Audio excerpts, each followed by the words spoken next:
Sa Cotabato pa rin. Ito po ang ilang kwento na kayo na ang magbigay ng kahulugan.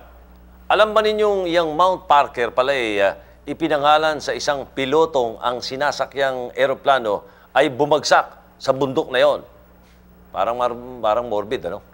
Dahil bakit naman sa dinami-dami ng pwedeng ipangalan sa minalas pang piloto kukunin to? Isa pa, habang umaakyat ang brigada sa Mount Parker, may nakasalubong silang grupo. Ba, siyempre, may konting batian yan. May kalain mo ba namang nung tanongin namin kung ano ang gagawin nila sa tuktok? Sinagot kami ng kakausapin namin ang bundok na wag na siyang magalit. Ito ang bilin sa amin ng Diyos nang kausapin kami. Panoorin po natin ang misteryo ng Mount Parker.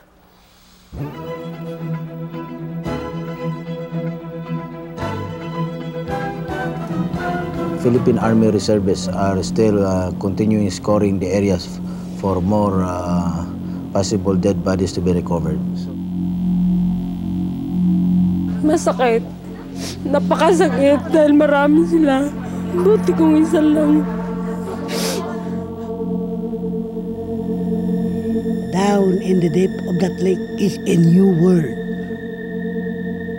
Iba-iba ang kwento tungkol sa kung ano ang dahilan ng biglaang pagbaha o flash flood sa Mount Parker. Nung una, akala ng karamihan dahil sa volcanic eruption. Sabi naman ng ilan, yung mga small-scale mining daw sa paligid nito na patuloy ang operasyon. Pero ayon sa mga tiboli, may mensahe ang trahedyang naganap. Madalas nga raw iwasan ng Mount Parker ng mga piloto kung sila ay magawi sa lugar ng bundok. May mga istorya rin na tumubos na ito ng ilang buhay. Ang problema lang naman talaga natin para makaakyat doon is yung weather. So due to bad weather, hindi kami makapenetrate sa taas. Mahirap lumipad sa ibabaw ng Mount Parker, lalong-lalo na sa pabago-bagong panahon nito sa tuktok. Minsan maulap, minsan maaraw, at minsan walang patid ang pag-ulan na para bang ayaw magpaabala. Dahil hindi makita ng chopper ang bundok nung nakaraang mga araw, tinangka ng isang grupo ng mga mountain climbers, ang Earth Island Mountaineers, kasama ang ilang miyembro ng media, kabilang na ang Brigada 7 na akyatin at alamin ang mga lihim nito. Ang grupo ay sumakay sa isang hammer jeep papunta sa Barangay Afu sa loob ng 20 minuto. Mula rito, nagsimula kaming maglakad ng 2 oras patungo sa paanan ng bundok. Ang dinaanan ng grupo ay isang trail na ginawa pa ng mga Kafgu na nakatalaga doon. Malalim na bangin, matatarik na akyati ng pilit kinaya ng grupo. Nang makarating sa Barangay Tibolok, ay nagpahinga ng ilang sandali at inumpisahan na ang paglalakbay. Maputik at maraming linta sa daan kung kaya lalong naging mahirap ang pag-akyat. Ngunit matapos bumuhos ang malakas na ulan, napilitang bumalik ang grupo. Ayon sa mga mountaineers, parang pagpapakamatay ang mangyayari kung itutuloy pa namin ang misyon. Harsh yung weather conditions, hindi na talaga makaya. Kaya doon lang talaga tayo sa foot, nagginto. Kasi suicide na yung gagawin natin na kung aakyat pa tayo sa bundok. Ill-equip tayo. Siyempo naman na sa aming pagbabalik ay bigla namang sumikat ang matinding araw. Tila ba kami tinutokso? Pagkatapos ng 3 araw, nagpadala ang PBOX ng bagong team kasama ulit ang brigada, pero nakasakay na kami sa chopper. Sa pagkakataong ito, nasilayan na sa wakas ang Mount Parker at Lake Maughan o lalong kilala sa mga turista na Lake Mahogany. Ang mga ulap ay naglinaw na kung iisipin ay bibihirang mangyari. Ang Look Maughan o Lake Mahogany ay may 240 hectares ang area na nasa gitna mismo ng bundok. Hindi lang umaapaw sa tubig ang lake, umaapaw rin ito sa mga walang kamatayang istorya patungkol dito.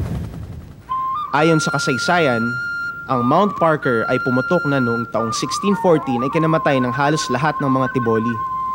Ayon naman sa 18 taong mayor ng mga Tiboli, ang istorya ni Noah at ang pagbaha sa Biblia ay maihahambing sa biglaang pagbaha na nangyari noong Miyerkules.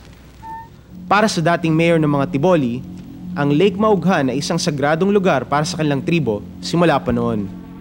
Kapag yung isang Tiboli ay nasobrahan ng lungkot at yung nagkonsumisyon siguro,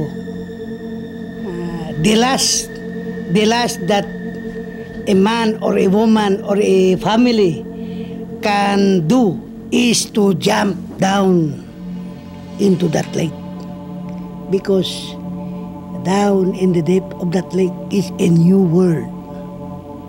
In other words, it's a new community where everybody is happy of. Ano nga kaya ang mensahe ng Mount Parker at Lake Maughan sa mga Tiboli? I think it's a warning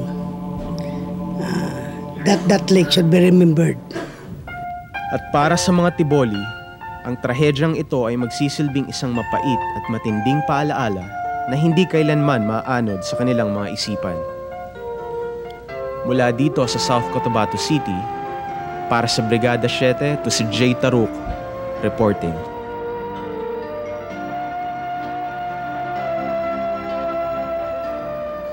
Ang umiikot na mundo ng mga batang nadali ng prostitution sa aming pagbabalik.